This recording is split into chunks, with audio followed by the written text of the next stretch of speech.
தெய்வ திருத்தலம், இந்த பிரபஞ்சத்தின் அதிசயம், புவியில் நிலவும் மர்மம், கனவிலும் நனவிலும் தோன்றும் அனுபவம், இவை யாவும் ஒரு சேர ஒரு பயணம், பிறவி சித்தம்.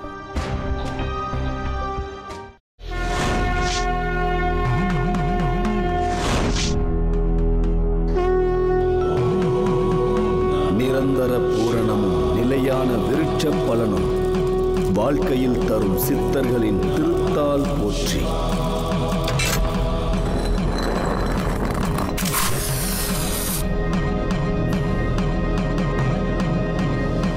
பிறவி சித்தம், ஆன்ம தேடலுக்கான பயணம்.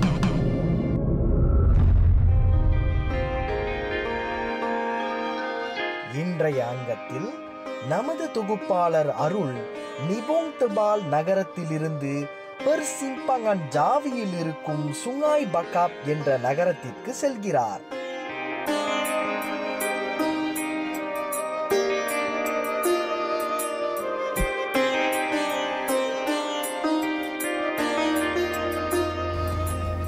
இன்றைய பொழுது நான் சுங்காய் பக்காப் நகரில் தொடங்குறேன்.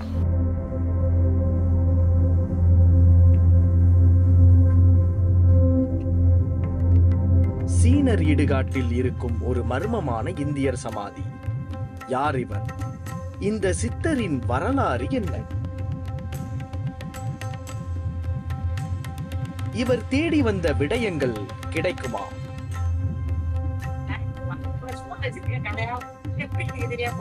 நான் சின்ன வயசுல இருந்து இங்க தான் இருக்கேன். இங்க ஒரு சாமியோட சமாதி இருக்கு, நான் கேள்விப்பட்டிருக்கேன். சமாதி ஜீவ சமாதி இருக்குன்ட்டு நான் யூடியூப்லாம் கேள்விப்பட்டிருக்கேன். சுங்காய் பக்காப்ல இந்த மாதிரி சமாதி இருக்குன்னு நான் கேள்விப்பட்டதில்லை. எங்கள் பாட்டி சொல்லியிருக்காங்க, அது ஒரு சன்னியாசியோட சமாதின்னு. அவங்க சொல்லி தான் எங்களுக்கும் தெரியும் அங்கே ஒரு சமாதி இருக்குன்னு. கம்யூனிஸ்ட் கூட போகிற முன்னுக்கு சீன சுடுகாடு இருக்கு. அந்த சீன சுடுகாட்டு முன்னுக்கு தமிழர் சம்பதி வந்து அது நாங்கள் வராத காலத்துல இருந்துகிட்டு இருக்கு. இந்த சீனர் ஆலயத்துல தான் அந்த சித்தர் சமாதியின் குறிப்புகள் இருக்கிறதா சொல்றாங்க. ஆனால் நிச்சயமாக இருக்கிறதா இல்லையா என்பது விசாரிச்சு பார்த்தா தான் தெரியும்.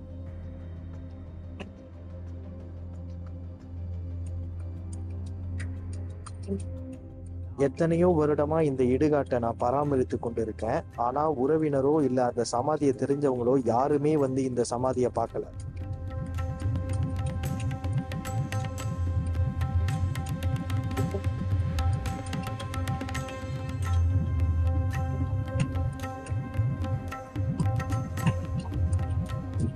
இந்த வீட்டுல தான் அந்த சித்தர் வாழ்ந்ததா சொல்றாங்க. இந்த சமாதின்றது வந்து 100 ஆண்டு காலத்துக்கு மேல இருக்கு. இந்த சமாதி வந்து இவர் இந்த சித்தர் வந்து இந்த பக்கத்துல கோயில் கட்டியாலே வாழ்ந்திருக்கார். காளி கோயில், என்று அம்பாள் காளியம்பாளுக்கு பூஜை பண்ணி காளி கோயிலாக வச்சிருந்திருக்கார். இவருக்கு உறவினர்கள் யாரும் இல்லை. இவருக்கு வந்து சமாதி ஆயிட்டார். இவர் கீழே இருந்தவங்க இந்த சுங்காய் பக்காப்லேயே தான் வாழ்ந்திருக்கார். ஏன்னா இவங்க ஒட்டாளர்கள்லாம் எங்கே போயிட்டாங்க, இப்போ யார் இருக்கான்னு தெரியல. ஆனால் இந்த சமாதி பழையசாயிடுச்சு. எப்போதும் இந்த கோயில் திருவிழாக்கு முன்னே இந்த சமாதிக்கு பூஜை பண்ணுவோம், இந்த கோயில் கட்டணும்னு சொல்லிட்டு. அவரோட ஆசையாக என்னன்னு தெரியல. இந்த கோயில் இருந்தவங்கெல்லாம் இப்போ யாருமே இல்லை. இப்போ எங்கள் மாதிரி தலைமுறை தான் இருக்கும். அதனால் யாருக்கும் அந்த பூர்வீகம் ரொம்ப தெரியாத போயிட்டுது.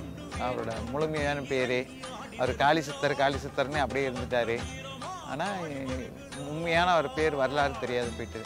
சம்பவத்தோட அவர் அப்போ தான் இந்த கோயிலை கட்ட ஆரம்பித்தார். இந்த கோயில் அப்படியே வச்சுக்காது வச்சார். அப்படியே போட்டாங்க. அதை இப்போ வேறவங்க எடுத்து கட்டினாங்க இந்த கோயிலை. இந்த கோயில் வந்து முத கட்டினவர் வந்து அந்த சீன இடுகாடில் வந்து தான் சமாதி ஆகியிருக்காரு. ஆனால் அவர் யார் எவருன்னு எனக்கும் அவ்வளோ பழக்கம் தெரியாது. எனக்கு அது அந்த காலத்தில் உள்ளவங்களை கேட்டால் தான் தெரியும்.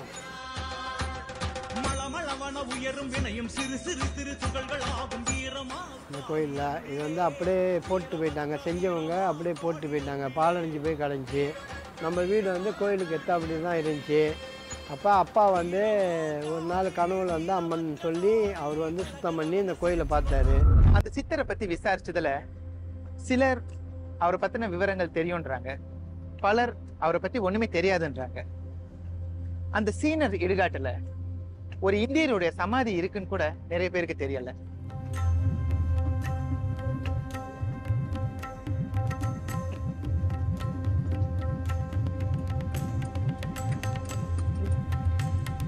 நம்முடைய மலேசிய நாட்டுல நிறைய சித்தர்கள் வாழ்ந்திருக்காங்க. அவர்கள் பல இடங்கள்ல சமாதியா இருக்காங்க. சில சமாதிகள் நமக்கு தெரிய வருது, பல சமாதிகள் தெரியாமலேயே இருக்கு. இங்க ஒரு சித்தர் சமாதி ஆயிருக்காரு. இவரை பத்தின குறிப்புகள் இன்னும் கேள்விக்குறியாகவே இருக்கின்றன.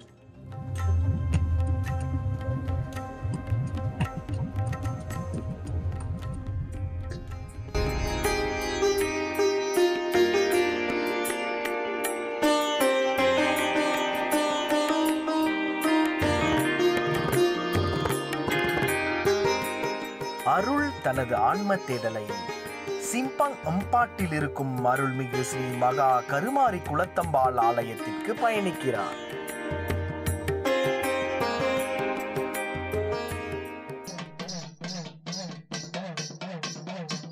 வெள்ளிக்கிழமையிலே மாரியம்மா உங்களும் பொங்குதடி வாரும் அம்மா. 1880களில் பிரிட்டிஷாரின் காலத்தின் போது நகரத்தாரின் முயற்சியால் கட்டப்பட்டதுதான் இந்த தேவி ஸ்ரீ மகா கருமாரி அம்மன் ஆலயம்.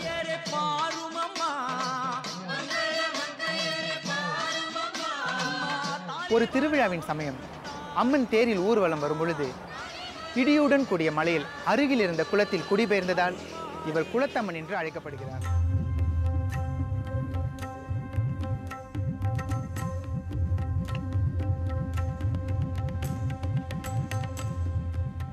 இந்த தேவி ஸ்ரீ கருமாரி குலத்தம்மன் என்ற பேரு எப்படி வந்ததுன்னா 1880ல் நகரத்தார் இந்த கோயிலை அமைச்சாங்க இந்த இடத்துல. ஸோ அப்போ வந்து ஊர்ல இருந்து இந்த இடத்துக்கு தொழில் விவியா பிரிட்டிஷ்காரவங்க அவங்கள கொண்டு வந்தாங்க.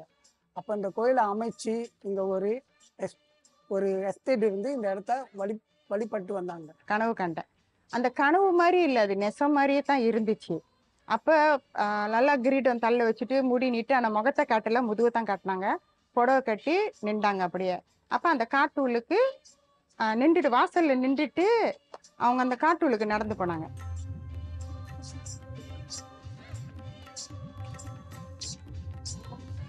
இந்த குலத்தம்மனை மாறுறது எப்படின்னா, ஆண்டு பூஜை அப்போ ரதம் ஊர்வலம் வலம் வரும் ஊரை. அப்போ அந்த வலம் வரப்ப இங்கிருந்து ஒரு 500 மீட்டர் தொலைவில் ஒரு குளம் இருக்கு.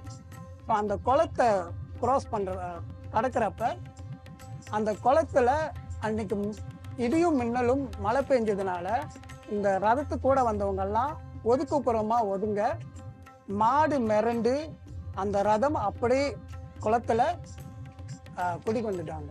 ஸோ அதனால தான் இந்த அம்மனுக்கு கருமாரி குலத்தம்மன் பேர் வந்தது.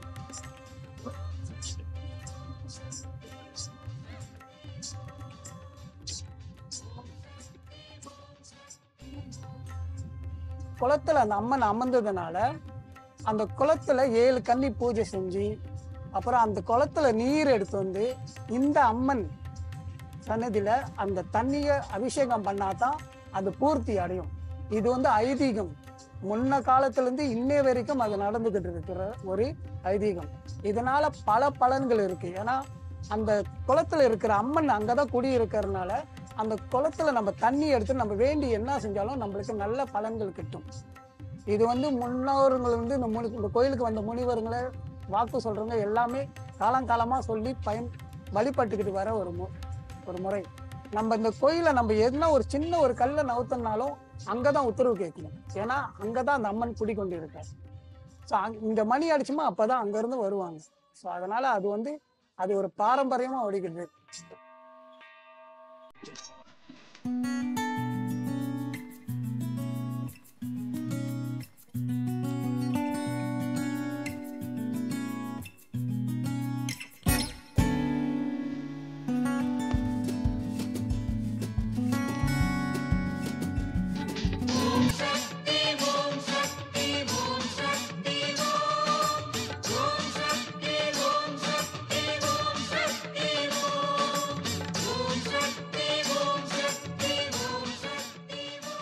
குலத்தம்மனின் தரிசனத்தோடு நம்முடைய பயணம் தொடர்கிறது.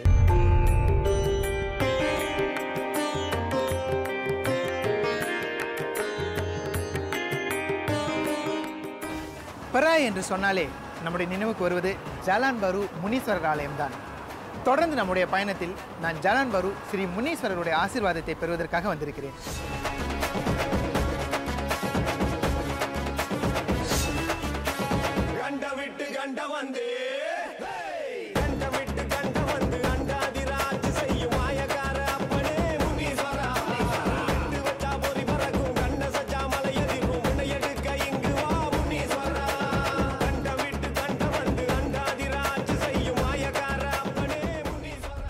இந்த கோயிலுடைய மூலம் ஆதியில் எப்படின்னு சொன்னாக்கா ஊரில் இருந்து பிரிட்டிஷ்காரங்க வந்து ஊர்லேருந்து ஆளுங்களை வந்து நம்மளோட தமிழர்களை வந்து இந்தியாவிலேருந்து இந்த இந்த மலேசியாவுக்கு கொண்டு வந்தாங்க. அந்த காலத்தில் மலாயான்னு சொல்லுவாங்க. மலாயாவுக்கு கொண்டு வந்தாங்க. அந்த சமயத்தில் வந்து இறங்கும்போது பினாங்கு துறைமுகத்தில் இறக்கி விட்டோன்னே பிராயில் வந்து இறங்கியிருக்காங்க. இங்கே இருந்து பக்கத்தில் வந்து இந்த பிராய் எஸ்டேட்டில் வந்து ஒரு விலகாரம் வந்து பிராய் எஸ்டேட் வந்து தென்னந்தோப்பையும் ரப்பரையும் வந்து நட்டுட்டு இருந்தாங்க. அந்த சமயத்தில் தான் இந்த ஆளுங்க வரும்போது இங்கே கோயில் வேணால் கோயில் இல்லாத ஊரில் குடியிருக்கக்கூடாதுன்றதுனால இங்கே வந்து ஒரு சூளத்தை இங்கே ஓரமாக நிப்பாட்டி வச்சு இதுதான் இந்த பக்கத்தில் இருக்கிறது தான் இந்த ரோட்டு ஓரமாக ஒரு மரம், அந்த மரத்துக்கு அடியில் வந்து இந்த சூளத்தை வச்சு அவங்க இப்போ சில பெரியவங்கெல்லாம் வழிபாடு பண்ணிக்கிட்டு இருந்தாங்க. இப்படியே காலகட்டத்தில் போகும்போது ஒரு பெரியவர், யாருக்குன்னு தெரியாது, அவர் எங்கேருந்து வந்தாருன்னு தெரியாது, அவர் வந்து பரிமாறிச்சுக்கிட்டு இங்கேயே கோயிலே இருந்துக்கிட்டு அந்த மரத்தடியில் இருக்கிறதுக்காக எங்கள் தாப்பனார் வந்து சொல்லியிருக்காரு. இந்த கோயிலோட மகத்துவம் என்னன்னாக்கா, இந்த கோயிலில் வந்து வேண்டிக்கிட்டு ஏதாவது ஒன்று வேண்டிக்கிட்டு செய்யணும், இது எனக்கு வரணும், எனக்கு கிடைக்கணும் அப்படி வேண்டிட்டாக்கா 100க்கு 100 கண்டிப்பாக கிடைக்கும். அதில் எந்த மாற்றமும் கிடைக்காது.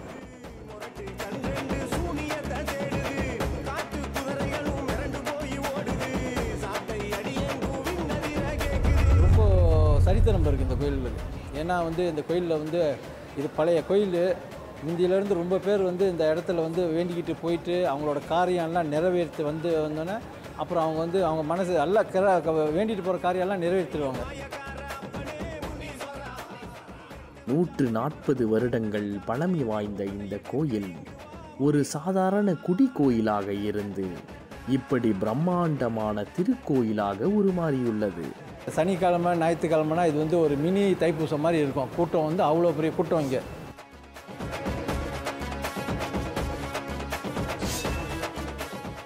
இங்கே கோயிலில் வந்து விசேஷமான திருவிழானா வந்து ஒரு வருஷத்துக்கு ஒரு வாட்டி ஆண்டு திருவிழான்னு ஒன்று சொல்லுவோம். அப்போ ஆண்டு திருவிழாவுக்கு வந்து நம்ம வந்து முனீஸ்வரருக்கும் மதுரை வீரருக்கும் வந்து நம்ம ஒரு 7 நாளைக்கு வந்து 7 நாளைக்கு இந்த திருவிழா நடக்கும். அப்போ வந்து ஓபியம் நடக்கும். 7 நாள் ஓபியம் வந்து 7 நாளுக்கு ஆளுக்கு ஒரு ஆள் ஓபியம் எடுத்துக்குவாங்க. 7ஆம் நாள் இந்த கடைசி நாளுக்கு வந்து இப்போ என்ன செய்வோம், மதுரை வீரனுக்கு வந்து நம்ம எஸ்டேட் கோயிலேருந்து மாரியம்மன் எஸ்டேட் கோயிலில் இருக்குது, அங்கேருந்து வந்து பால் குடம் எடுத்துகிட்டு வந்து செலுத்தி அன்னைக்கு அதுதான் கடைசியாக வந்து நம்ம முடிப்போம். அந்த ஒரு வாரத்து திருவிழாவில் வந்து கடைசியாக வந்து பால் குடம் எடுத்து செலுத்தி அதோட அன்னதானம் வழங்கப்படும்.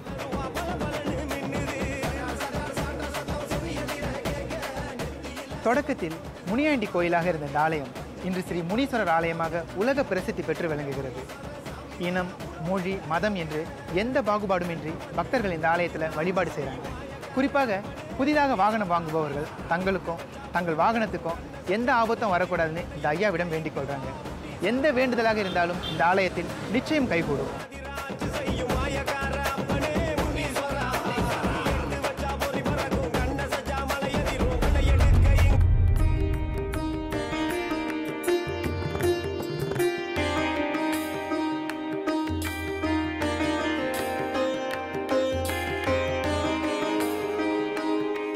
பொதுவாக உணவு முறையை பொறுத்தவரை சைவ உணவுகளே உடலுக்கு ஆரோக்கியமானது என்று ஆராய்ச்சிகள் தெரிவிக்கின்றன.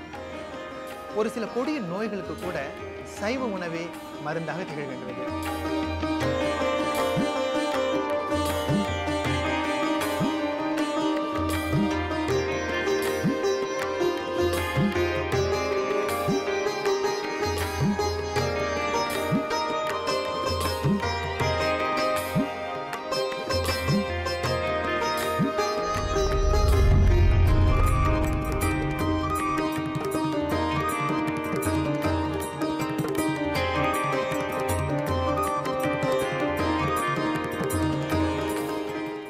ஆன்மீக பாதையில் ஒரு இலக்கினை நோக்கி செல்லும்போது நேரம், தூரம் மற்றும் இடையூறுகள் என்று எதையுமே பொருட்படுத்தாமல் வைராக்கியத்துடன் சென்றால் கண்டிப்பாக நம்முடைய குறிக்கோளினை அடையலாம்.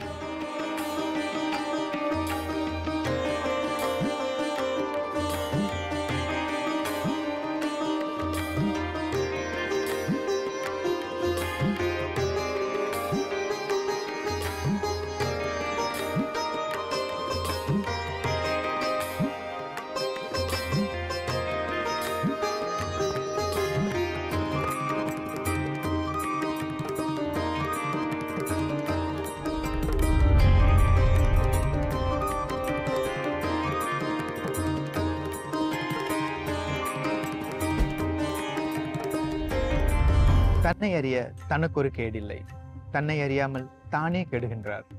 தன்னை அறியும் அறிவை அறிந்த பின் தன்னையே அர்ச்சிக்க தான் இருந்தாரே என்ற திருமந்திர பாடலுக்கு ஏற்ப தன்னை அறிந்து இறையுடன் கலந்த பிரம்மஸ்ரீ கோவிந்தன் நம்பியார் சுவாமிகளின் சமாதி தாங்க இது.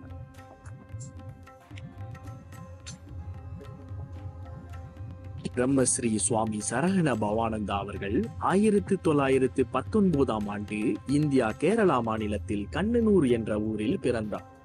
இவரின் இயற்பெயர் புள்ளைக்குடி வீட்டில் கோவிந்தன் நம்பியார்.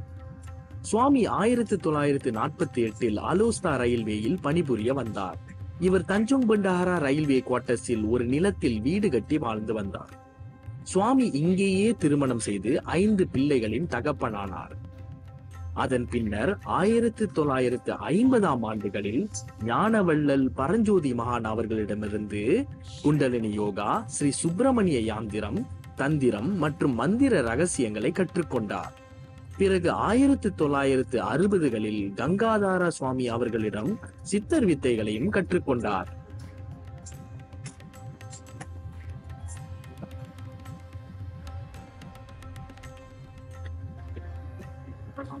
இந்த ஆசிரமம் வந்து பிரம்மஸ்ரீ சுவாமி சரவண பவானந்தா அவர் வழியில வந்த சிஷ்ய பிள்ளைகள், அவரோட பக்தர்கள், அவங்களுக்கு இங்க சுவாமி இங்கே தான் வந்து உபதேசம் கொடுத்து பல நன்மைகளை ஆன்மீகம் மூலியமாக நடத்தி கொடுத்த இடம் இது. அவர் சமாதி வந்து 1995 சமாதி அடைந்துட்டாரு. இந்த பகுதியிலும் இன்று வந்து அவர் 103வது ஜெயந்தி.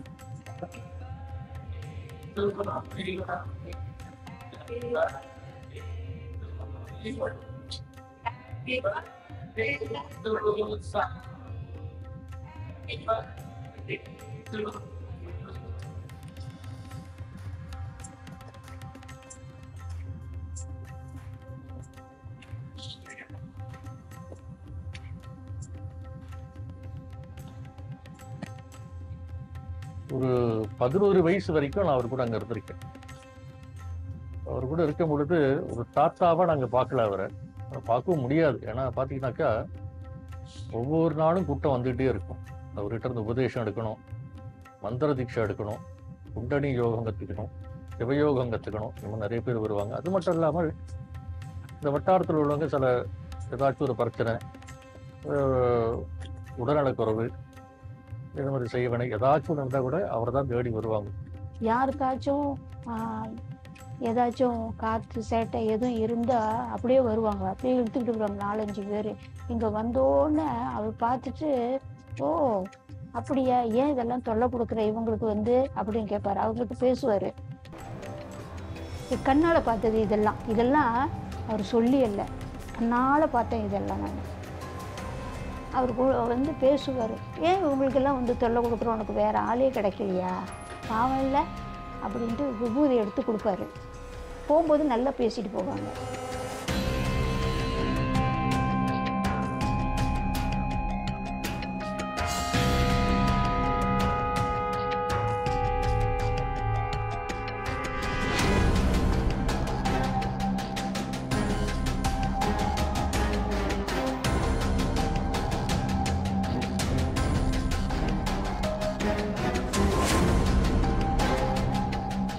உடனே குணமாயிரும். வேற 5 காசு வாங்க மாட்டார். ஆனா உண்மையிலே சொல்றேன், அவர்கிட்ட உள்ள பிரயோகம் பண்ற இந்த இதெல்லாம் இருந்து காசை ஆக்கணுமா இருந்திருந்தா எங்க நிலைமையே கோடீஸ்வரங்களை தான் ஆயிருந்திருப்போம். ஆனால் 5 காசு தொட மாட்டாரு அவரு. வேணாம், வித்தையை வந்து நான் பொருள் வியாபாரமாக்க மாட்டேன் என் ஜீவன் காலம் வரைக்கும், அதுதான் எனக்கு நிலைக்கும் அப்படின்னு வரும். எப்போ பார்த்தாலும் அதான். அவருக்கு வந்து சமாதி பிள்ளைங்களை தான் பண்ணணும். இந்த பகவதி அம்மன் கோயில் ஒன்று இருக்கு எழுத்தவங்களை, அங்கே தான் சமாதி எனக்கு பண்ணணும்னு சொல்லி அங்கே தான் சமாதி பண்ணணும்.